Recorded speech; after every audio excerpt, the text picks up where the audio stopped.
बिस्मिल्लाह 89 news के साथ मैं हूं सत्यान नदी और मेरे साथ इस वक्त मौजूद है शेख इम्तियाज़ साहब, लाहौर के पाकिस्तान तहरीक इंसाफ के सदर भी हैं, एमपी हैं। उनसे जानते हैं कि इस वक्त ये जो चल रहा है, एक तो बता दें जो पाकिस्तान तहरीक इंसाफ के जो 9 मई के हवाले से सज़ाएं हुए 25 लोगों को, उस हवाले से बताइएगा, क्या आप समझती हैं क्या ये ठीक है या कोई? पाकिस्तान तहरीक इंसाफ का हमेशा से यही मौक़िफ़ रहा है कि सिविलियन का जो है फ़ौजी अदालतों में ट्रायल जो है वो नहीं होना चाहिए। सुप्रीम कोर्ट के एक बेंच ने भी इस चीज़ की हमायत की और ये फ़ैसला सुनाया जस्टिस एजाज़ुल हसन की सरबराही में।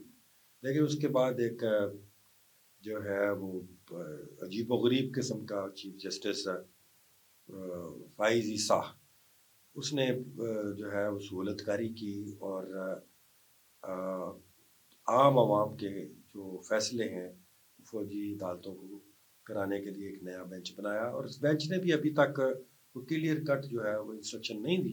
उन्होंने सुनाने की इजाज़त दी है, लेकिन अभी उसका भरपूर फैसला जो है ना वो बाकी है।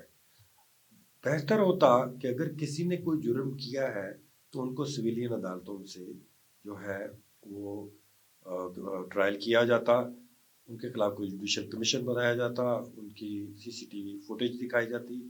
अब आप भी जर्नलिस्ट हैं, किसी ने भी नहीं देखा कि ट्रायल क्या हुआ, क्या उनके पास किस किस्म के शवाहिद मौजूद थे, किस किस्म के फुटेज मौजूद थी। तो ये एक डिस्प्यूटेड फैसला रहेगा, क्योंकि इसमें ना तो मीडिया इन्वॉल्व था, ना किसी किस्म का कोई वोकला इन्वॉल्व थे, ना कि ह्यूमन राइट्स का किसी किस्म का ख्याल रखा गया। अच्छा, दूसरा मेरा शेख साहब सवाल ये है कि मुज़ाकरात की बातें हो रही हैं, पाकिस्तान तरीके इंसाफ जो है उसकी तरफ से भी कोई कमेटी नहीं बनाई गई और हुकूमत भी उनकी तरफ से भी कोई, इसका मतलब क्या हुकूमत संजीदा नहीं है कि या सिर्फ ये हवाई बातें? इस वाले से आप क्या कहते हैं? पाकिस्तान तहरीक इंसाफ ने अपनी कमेटी अनाउंस कर दी हुई खान साहब ने, और उसके बाद फ्लोर ऑफ द हाउस भी जो है मुज़ाकरात की दावत दी हुई है। लेकिन ये जो हुकूमत है ये, क्योंकि मैं ये समझता हूँ क्योंकि इनको अपना ही ख़तरा पड़ा रहता है, तो ये बेचारे ना तो इनके पास कुछ है, लेकिन ये है कि फिर भी एक पॉलिटिकल चेहरा तो है एस्टेब्लिशमेंट का। तो उनको ये है कि अगर कोई मुज़ाकरात कामयाब हो गए तो इन बेचारों का क्या बनेगा। इस वजह से जब हम मुज़ाकरात नहीं करते तब इनका रोना होता है कि मुज़ाकरात नहीं करते, मुज़ाकरात नहीं करते। और जब हम मुज़ाकरात के लिए तैयार हो जाते हैं फिर इनको रोना ये पड़ जाता है कि इनका क्या बनेगा, जो फॉर्म 47 के थ्रू जो है वो मुसल्लत किए हुए हैं पाकिस्तान पे। अच्छा, एक तरफ तो हुकूमत जो मुज़ाकरात की बात करती है, दूसरी तरफ जो पाकिस्तान तरीके इंसाफ के जो रहनुमा हैं उनके खिलाफ मुकदमात भी दर्ज किए जाते हैं और उनको गिरफ्तार भी किया जाता है। तो ये क्या आप समझते हैं कि ये मुज़ाकरात तो नहीं है, ये तो फिर सिर्फ एक सियासी बयानबाजी दी जाती है? ये बात आपकी बिल्कुल ठीक है कि अगर ये वाकई ही सीरियस हो, जैसे कि ये हमेशा कहते हैं कि जी हमेशा खान साहब पे ही डाला करते थे कि जी खान साहब नहीं मुज़ाकरात करना चाहते, खान साहब नहीं। और खान साहब इसी वजह से नहीं करना चाहते थे इनसे मुज़ाकरात, क्योंकि ये सीरियस नहीं है, ये पाकिस्तान के साथ सिंसियर नहीं है, ये मुज़ाकरात के साथ सिंसियर नहीं है। अगर ये मुज़ाकरात के साथ सिंसियर हो तो फिर इस तरह की हरकतें ना होंगे, कभी किसी की ज़मानत कैंसिल, कभी किसी पर नए मुकदमे डाल दिए, कभी किसी को कहीं से ज़मानत लेनी पड़ती है, कहीं से ज़मानत लेनी है। तो अगर ये वाकई ये समझते हैं कि मुज़ाकरात होने चाहिए और मुल्क को आगे जाना चाहिए, तो फिर इनको जो है इस तरह की हरकतों से बाहर आना चाहिए और किसी किस्म की गिरफ्तारियां, मुकदमे और झूठे ये इनको जो है वो पॉज करना चाहिए। अच्छा शेख साहब, ये एक मेरा सवाल ये कि ये जो डी चौक में इमरान खान साहब ने एक कॉल दी, जिसके बाद जो बल्कि पूरे पाकिस्तान से लोग वहाँ पहुँचे एहतजाज के लिए और वहाँ एक अफसोसनाक वाक़या पेश आया।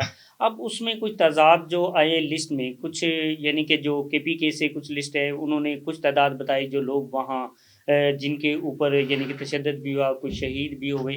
दूसरी तरफ जो पंजाब से जो है उनकी तरफ से भी लिस्ट है, उसमें तज़ाद। अब इस वाले से अगर मज़ीद अगर मुज़ाकरात नहीं होते तो मज़ीद अगर खान साहब एहतजाज की कॉल देते हैं तो उसके बाद फिर आप पंजाब से यानी कि आप लाहौर के सदर, आप लोगों का क्या लाया अमल होगा?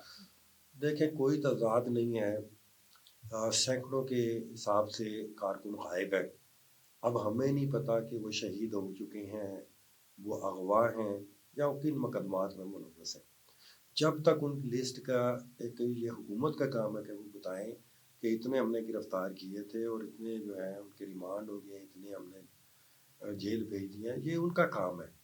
तो जब तक वो लोग सारे नहीं होंगे तब तक तो एक सही तादाद, जो 12 की तादाद पाकिस्तान तहरीक इंसाफ ने लिस्ट इशू की है, वो ऐसे लोग हैं जिनकी लाशें जो हैं वो सुपुर्द खाक कर दी गई हैं। और इसके अलावा अगर हम किसी को शहीद डिक्लेयर कर दें और बाद में वो अगवा निकले या फिर वो किसी और जगह पे हो, तो फिर इन्होंने ला के टीवी पे खड़ा कर देना है कि देखें ये तहरीक इंसाफ तो झूठ बोल रही है। इसलिए बड़ी कॉशियसली हमने 12 की लिस्ट जो है वो इशू की है। और अगर कोई अगर इनकी तरफ से कोई नहीं आता कि कौन कौन से लोग जो हैं वो गायब हैं, लापता हैं, तो वो एक मुअम्मा जो है वो रहेगा। अच्छा, लास्ट मेरा क्वेश्चन ये कि बुशरा बीबी की सियासत को आप कैसे देखते हैं? बुशरा बीबी ना सियासत में कभी थी और ना ही कभी आएंगी, ये उन्होंने भी कई दफ़ा बयान दिया है।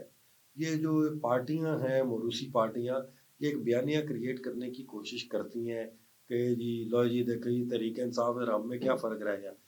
खान साहब ने क्लियर कट बताया हुआ है, वो एक प्रोटेस्ट में आई है, वो एज ए शरीक हयात या उनकी बहन अगर आई हैं तो वो उनकी बहन ऐसे प्रोटेस्ट में शिरकत की है, लेकिन ना उनका कोई इरादा है आने का, ना ही वो कभी इंशाल्लाह पार्टी जो है वो सियासत में आएगी। जी बिल्कुल, आपने शेख इम्तियाज़ साहब की गुफ्तगू सुनी, उनकी गुफ्तगू जो पाकिस्तान तहरीक इंसाफ के हवाले से भी आपने सुनी, उनके जो डी चौक में वाक़या उस हवाले से भी उन्होंने सारी तफसीलात से गुफ्तगू की।